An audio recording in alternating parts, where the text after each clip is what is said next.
चलिए आज गहरा हुआ की दुनिया में उतरते हैं। ये गाना सिर्फ एक गाना नहीं है, ये तो एक पूरी कविता है जो मोहब्बत के पूरे सफर को बस कुछ लफ्जों में हमारे सामने रख देती है। तो आइए इस इमोशनल सफर को समझते हैं। गाने की ये जो पहली लाइन है ना, बस यहीं यहीं पर इस पूरे गाने का सार छुपा है और यही हमारे आज के विश्लेषण का सेंटर पॉइंट भी है। यह हमें बताती है कि प्यार कोई ठहरा हुआ एहसास नहीं है, बल्कि ये तो एक ऐसी ताकत है जो वक्त के साथ और तेज और गहरी होती चली जाती है। इस गाने की पूरी इमोशनल दुनिया एक ही आइडिया पर बनी है, टोटल सरेंडर, यानी कि संपूर्ण समर्पण। ये एक ऐसी स्टेज है जहां अपनी पहचान, अपना होना, सब कुछ अपने प्रिय में मिल जाता है। पूरे गाने में ये शर्त बार बार आती है, तू अगर मेरी। और यही वो नींव है जो इस समर्पण को हर चीज से ऊपर बना देती है। ये सिर्फ कोई वादा नहीं है, ये तो एक ऐलान है। अब इस वादे की पहली परत देखिए। यहाँ हवाओं की बात हो रही है, यानी कि नेचर का वो एलिमेंट जिस पर किसी का कोई जोर नहीं चलता, जो बिल्कुल आजाद है। लेकिन यहाँ कहा जा रहा है कि अगर तुम मेरी हो तो ये बेकाबू हवाएं भी तुम्हारी हैं। समर्पण की ये पहली और कितनी बड़ी निशानी है। हवाओं के बाद अब बात आती है राहों की। और ये राहें सिर्फ रास्ते नहीं हैं, ये तो जिंदगी का सफर है, हमारा भविष्य है, हमारी किस्मत है। मतलब मेरी पूरी लाइफ का जो रास्ता है, मेरी हर मंजिल अब वो तुम्हारी है। और देखिए ये समर्पण कैसे और बढ़ता जाता है। बाहरी चीजों से बात शुरू हुई थी, जैसे हवा और रोशनी, और अब ये पहुंच गई है दिल तक। और फिर आखिर में अपनी पूरी पहचान ही सौंप दी जाती है, मैं हूं तेरा। ये समर्पण का पीक है, वो पॉइंट जहां मैं और तुम के बीच की लाइन ही मिट जाती है।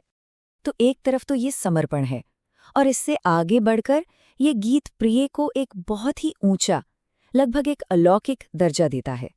यहाँ बात सिर्फ एक इंसान से मोहब्बत की नहीं रह जाती, बल्कि उस इंसान को लगभग देवता बना देने की हो जाती है। ये लाइन सिर्फ एक तारीफ नहीं है, ये एक हाइपोबॉल है।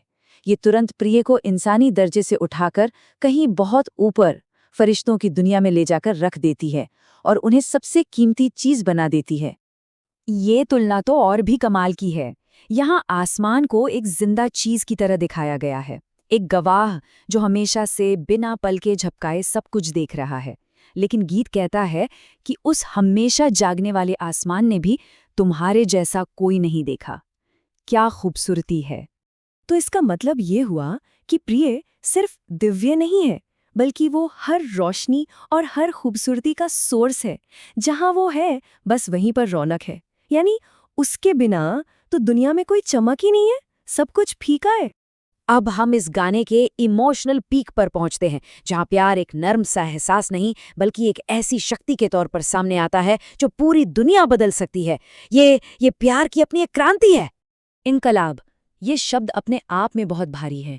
इसका एक पॉलिटिकल, एक हिस्टोरिकल वजन है। तो सोचिए, एक लव सॉन्ग में इस शब्द का इस्तेमाल करना कितना बोल्ड और कितना गहरा काव्यात्मक कदम है। ये प्यार को एक पर्सनल फीलिंग से उठाकर एक सामाजिक, एक क्रांतिकारी ताकत बना देता है। और इस लाइन में जो सबसे जरूरी बात है वो ये कि प्रिया सिर्फ बदलाव ला नहीं रहा, वो खुद ही वो बदलाव है। वो खुद एक बेचैन क्रांति है जो जिंदगी में आ चुकी है और अब सब कुछ बदल रहा है।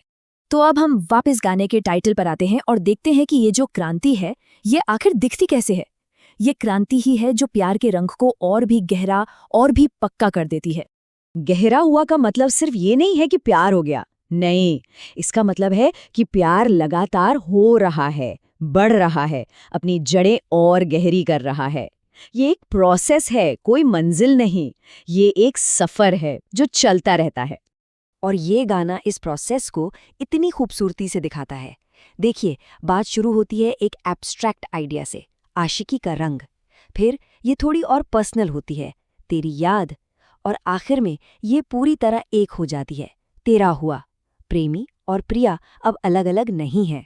तो आखिर में जब हम इस लाइन पर वापस आते हैं, तो अब इसका मतलब सिर्फ प्यार का रंग गहरा होना नहीं रह जाता।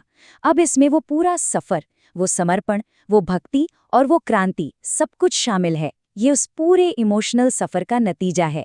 और हम इसी सवाल के साथ आज की बात को खत्म करते हैं। क्या कुछ भावनाएं इतनी गहरी और इतनी कॉम्प्लेक्स होती हैं कि उन्हें बयान करने के लिए रोज़मर्रा के शब्द कम पड़ जाते हैं और हमें कविता का ही सहारा लेना पड़ता है? इस पर सोचिएगा ज़रूर।